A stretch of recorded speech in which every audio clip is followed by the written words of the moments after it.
Welcome to this live discussion with The Wire. I'm Akhil Kumar, and today I have with me a very special guest, Mr. Yogendra Yadav. Welcome to this discussion, Mr. Yadav. Thank you. Uh, Mr. Yadav is a very renowned psephologist and also a politician who has founded the Swaraj India party. He has worked with farmers and the working class in general.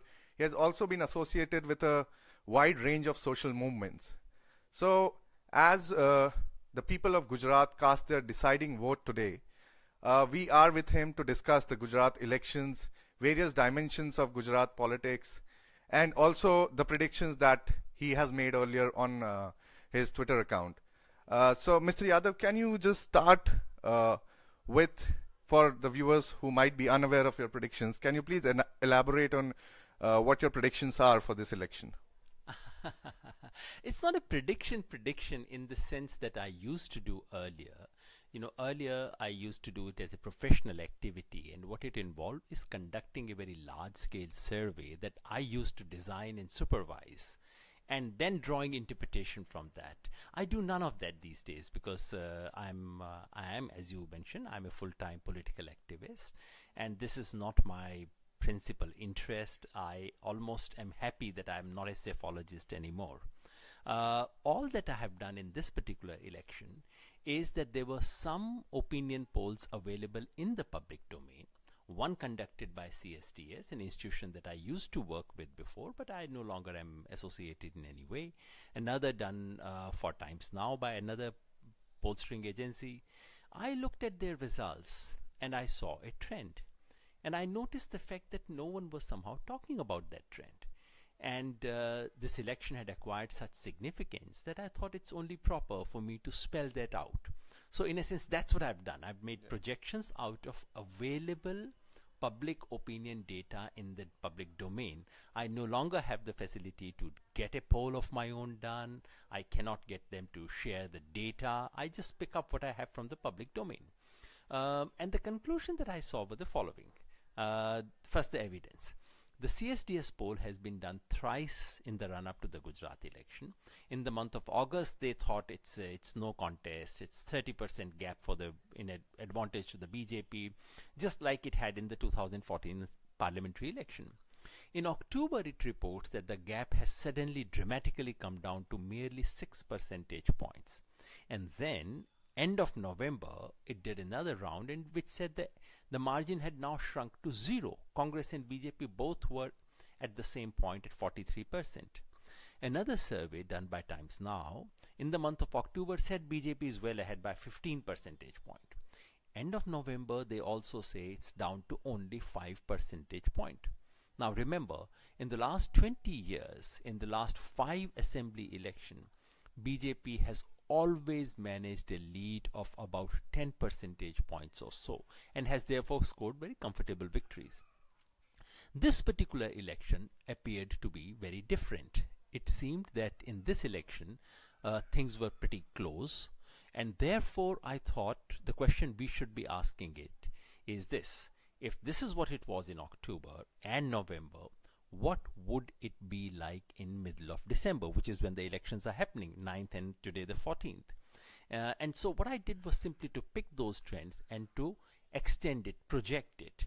And my sense was that if Times Now thinks that 10 percentage point drop has taken place in 1 month, it can only extend and accentuate. We would have probably another 10 percentage point. CSDS says it's dropped by 6 points, so another 6 points. In both cases, we were looking at about BJP being behind the Congress by 4 to 5 percentage point. So a lead of 5 percentage point could turn to a trail of 5, or 0 would turn into a trail of 5 or 6. This is basically what I used to draw my conclusion. And my conclusion therefore was that in either of the situation, even if it's equal vote to both the parties, or BJP trailing by 4 to 5 percentage point, in both cases BJP would lose this election. And that reason has to do with a very peculiar demography of Gujarat. In Gujarat, BJP does very well in urban areas. It scores massive victories. Therefore, if the vote share is equal between BJP and Congress, it works to Congress's advantage, because BJP would win a fewer number of seats with very big margins, and Congress would win large number of seats with smaller margins. So I said there were two scenarios. One, which I said was possible, which is that they have equal share of votes, in which case Congress is marginally ahead of the BJP, will get majority. Or if BJP is there's a 2% swing and BJP is 4% or so behind the Congress, in that case it will be a very clear and comfortable victory for Congress and a very clear defeat for BJP. BJP could go down to something like 65 or so, which is what Congress has been getting. These are the two scenarios I projected, and I said the first one was possible. The second is likely, because this is the trend of the opinion polls. So that's what I said, but please, this is not prediction of the old kind. And honestly, I don't want to get to those predictions. I was very happy to give up psephology in 2011, even before 2012 February, before I got into public life, because I thought that was not really what I wanted to do with my life. So even this prediction is now being seen as sort of contrarian, because today we see there are wide speculations in all corners of media, politicians, even the common citizens, and most of them tend to give a slight edge to the BJP, if not a landslide to the BJP. And you're probably one of the very few who have predicted a favorable position for the Congress in this election. And you've also mentioned that even the data that you used from Times Now and CSDS all predict that this was lead to the Congress was almost impossible to imagine just a few months before. But now we see that Congress is inching closer. What do you think would be the reasons for this? Is the Congress finally hitting all the right notes? Are they strategizing better than the BJP? Is it because of the emerging new young leaders who might have made some significant dent into the BJP electorate, or is it something else? I guess because it was contrarian, it has drawn a lot of attention, more attention than I thought it would, more attention than I thought it deserved, because others have done really serious big polls. I've simply used their data to make a secondary projection. And like everyone else, I'm also eagerly looking forward to exit polls, which should be out in 2 or 3 hours from now. So that's the real stuff. Mine is an interpretation. And like you, I also, about 3 months ago, I thought, what is there to watch in Gujarat election? After all, Gujarat, BJP's dominance in Gujarat is almost like the left dominance in West Bengal in those years, where BJP's, with the left front victory made no news. I mean, this was not news. They won every time. But their loss would be like an earthquake. And I thought, this is a routine matter, of course, that BJP would win in Gujarat. A possible defeat would be an earthquake, but I thought it's not possible. In the last 2 or 3 months, lots of fresh indicators started coming from the ground. I looked at that, didn't take it too seriously, because there is a tendency in most political circles that if you prefer something, if you really want something, you tend to imagine that this is going to happen. So we tend to conflate our hopes with our expectation. Now, this is one thing to be really avoided, especially in a place like Gujarat, which invites strong opinions, and it should. I should put it clearly on record, and I don't want any viewer to be under any doubt about that, I have been deeply opposed to Mr. Modi's politics in Gujarat, beginning with 2002, which I thought was really a blot on this country's history, like 1984 was. But the important thing is to separate these two things: one's hopes, one's wish, and one's expectations. So in 2002, when we conducted a survey on behalf of CSDS in Gujarat, it indicated that Mr. Modi was winning in a big way. So we went out and said that yes, Mr. Modi is winning, without saying that this was a great thing. So one can keep one's opinions separate and one's factual reporting and expectations separate. That's what we did in 2002. 2007, I think I made an error of judgment. Fortunately, not in the poll. I traveled in Gujarat at that time. especially in Saurashtra, and I thought that BJP was losing ground there. And I wrote articles to say that BJP can win, BJP can lose, Mr. Modi can lose. Then came our poll, which indicated no, he was actually ahead. So we reported the poll as the poll should be reported, to say he was winning. And similarly this time, I must say that I continue to be opposed to Mr. Modi's politics, and I really wish that he loses in Gujarat, but which is not to say he will lose. These are two separate things. And for that, I draw evidence only from opinion polls. From opinion polls, it seems that something significant is happening in Gujarat.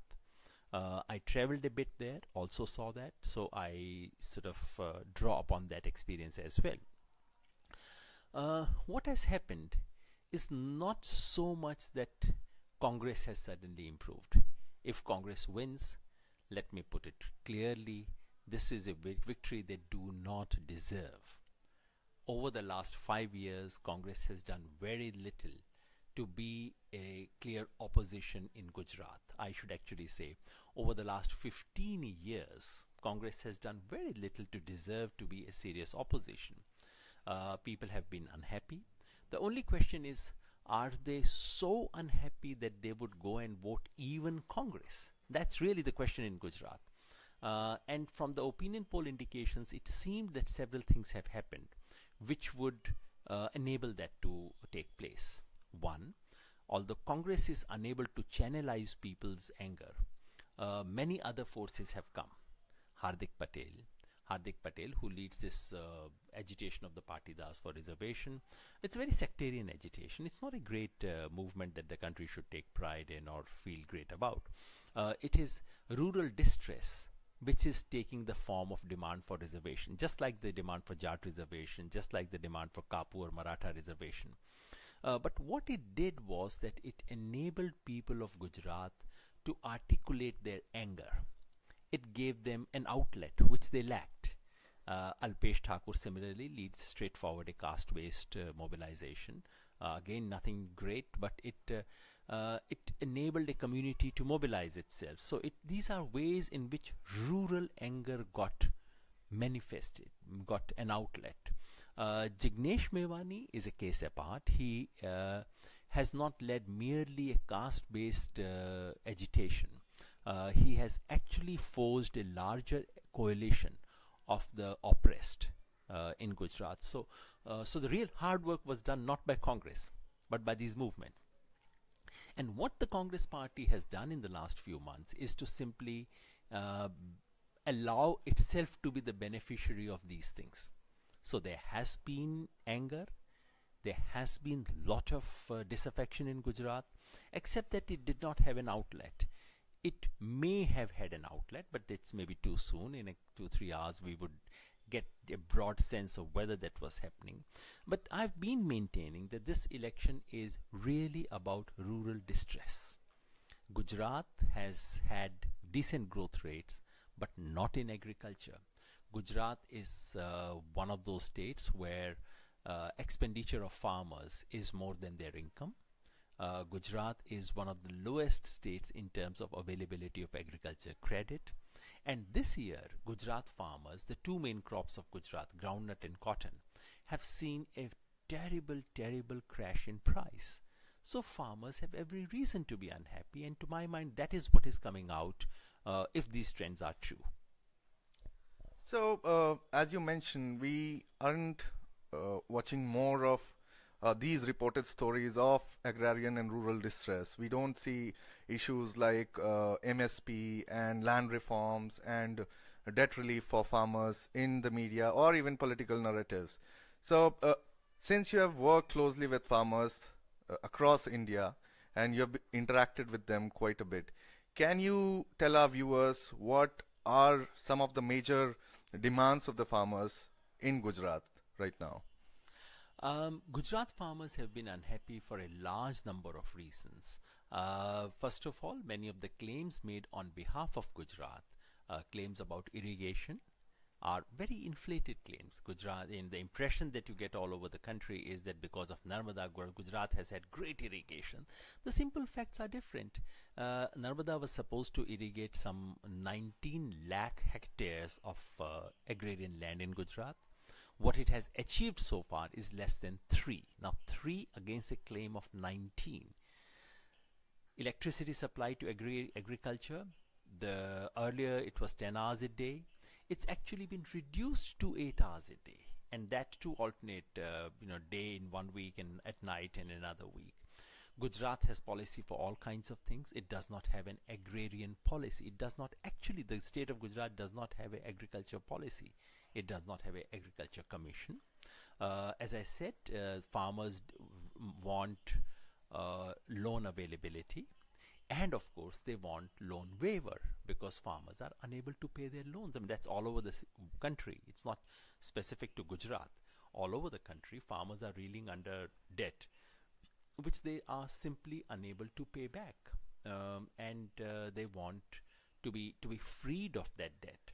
And then there is a problem of prices. Gujarat had 2 very bad drought seasons, 2014-15 and 15-16. These were bad drought years.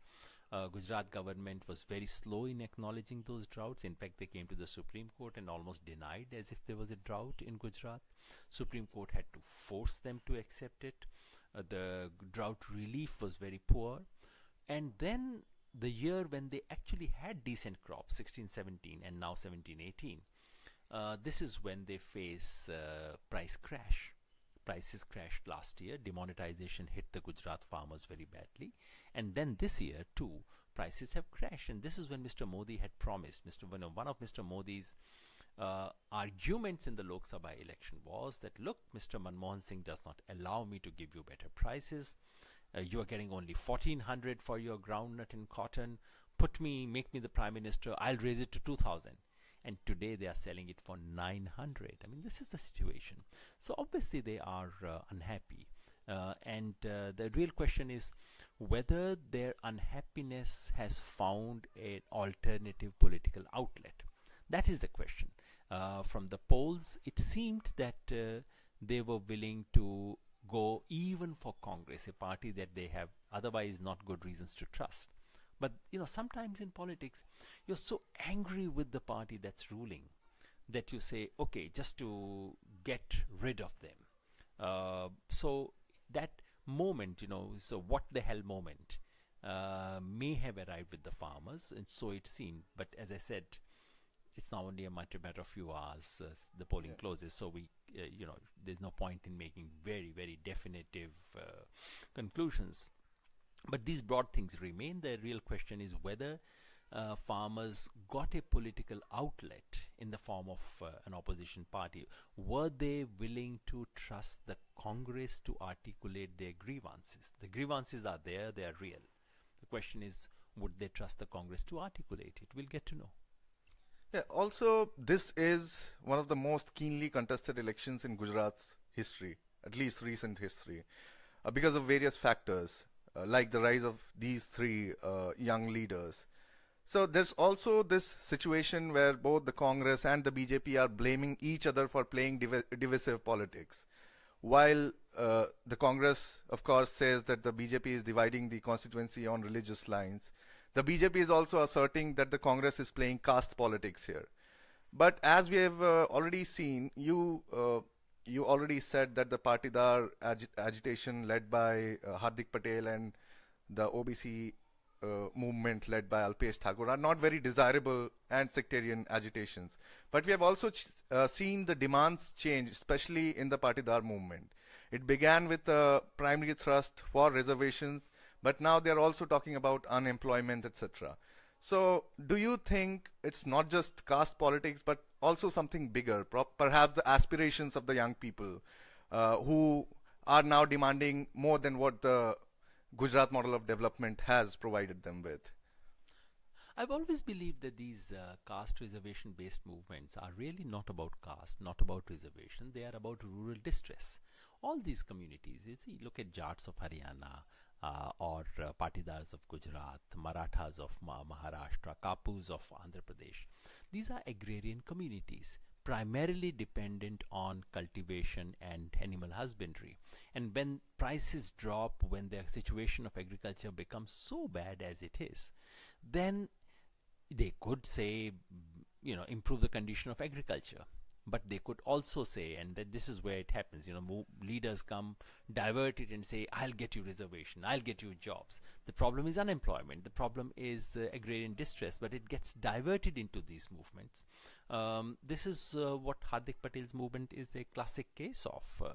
The real problem, as you rightly said, is unemployment. Gujarat has had growth. Gujarat has not had growth in employment. Employment remains a very major concern, and that is what people are questioning. Mr. Modi has been selling the Gujarat model to the rest of the country. The question is, why is he not selling that same model in Gujarat? He's now campaigning for the last 2-3 weeks. He must have done some 30 meetings in Gujarat. Why is it that Mr. Modi is not talking about Gujarat in Gujarat? Why is he talking about Pakistan? Why is he talking about all other things in the world? All kinds of imaginary things, all kinds of things which are really lowly for a prime minister to talk about.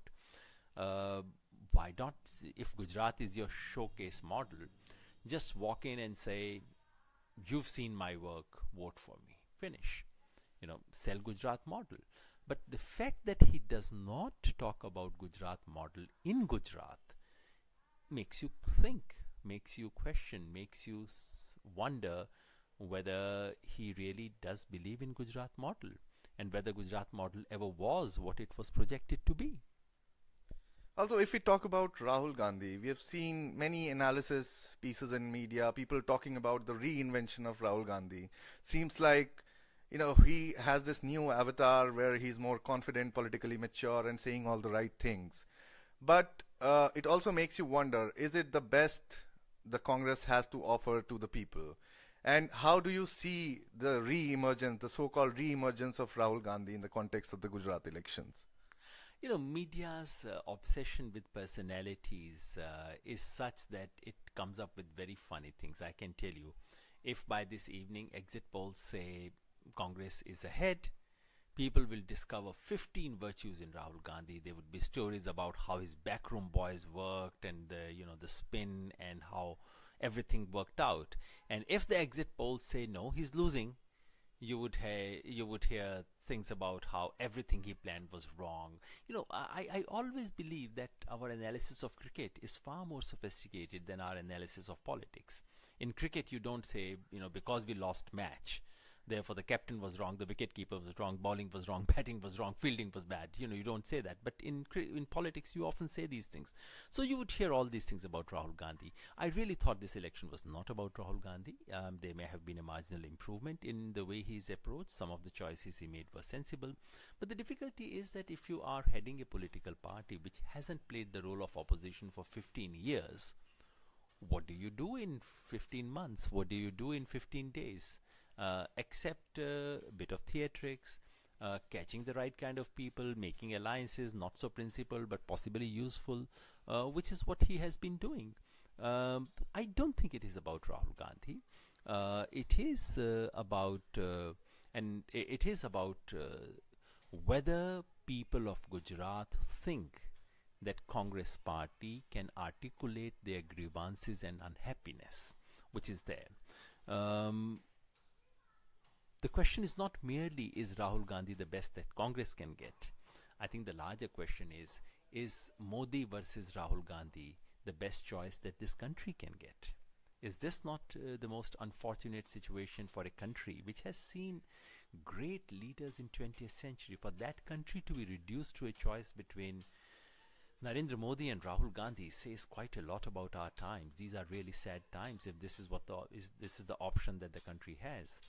But as I said, all this is dependent on the results, and if somehow BJP gets defeated, people would read all kinds of virtues into Congress. I do want to emphasize clearly that if BJP loses, which to my mind is possible, it would not be Congress's victory. it would be BJP's defeat. People are angry with BJP. Can they trust the Congress to be the vehicle? That's the only question to be asked. Okay, so my final question. Let us assume for a moment that Congress indeed wins this election. What do you think are the steps that they should immediately take to provide a real alternative and also build public confidence in their governance? Thankfully, I'm not an advisor to Congress Party, and I wouldn't want to be, because I really think that, in a sense, Congress Party is the biggest obstacle today in the country to creating a genuine alternative. Congress has not been able to offer an opposition to BJP and has blocked the way for any possible genuine opposition. So thank God I'm not their advisor. But for anyone who thinks about providing an alternative to BJP, irrespective of the result, the challenge remains the same. If BJP loses, it should not be seen as a defeat of BJP-style politics. It would be a contingent verdict because of Gujarat, because of anti-incumbency, because of the gap between its claims and reality. The big issues that BJP's rise to hegemony has posed will continue to remain. I would say 3 or 4 things. One, the question of nationalism. Those who oppose BJP have to handle this question sensibly. Nationalism is the currency of this country. You cannot ignore it. Second, the question of religion. Secularism has to handle religion in a different way. Religions offer resources. Religions are also obscurantists. They are both. We need to find meaningful ways of relating to religion. And the third is a related question of cultural heritage. We need to be receptive to our cultural heritage. We must become the representative of our cultural heritage. The national movement, which was not sectarian, which was not communal, was nationalist. It was secular, but really related to religious sentiments, and it was the inheritor of India's cultural traditions. That is what a genuine alternative to BJP will have to become. Anyone who thinks that we can bypass these 3 questions and oppose Mr. Modi is living in a world of their own. Okay, so that's all we have for today. Thank you for joining us, Mr. Yadav. Thank you for tuning in. Of course, we'll have more clarity as the exit polls come in, and of course, after the final results are declared on December 18th. You can keep checking our analysis and on-ground reporting on thewire.in, thewirehindi.com, and thewireurdu.com. Thank you for tuning in.